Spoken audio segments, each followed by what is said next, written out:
Israel पिछले साल से ही पूरे मिडिल ईस्ट पर भीषण हवाई हमले कर रहा है, जिससे 50,000 से ज्यादा बेगुनाह मुसलमानों की जान चली गई, जबकि लाखों लोगों को बेघर होना पड़ा है।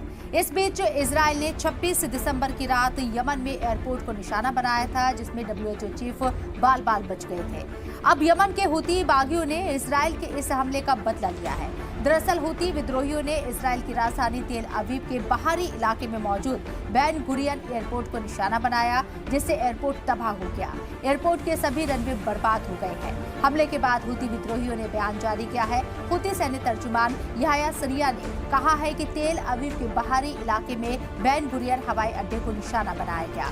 उन्होंने कहा कि यमन की आर्म्ड फोर्स ने याफ्फा के कब्जे वाले इलाके में बेन गुरियन हवाई अड्डे को फिलिस्तीन 2 हाइपरसोनिक बैलिस्टिक मिसाइल से निशाना बनाया।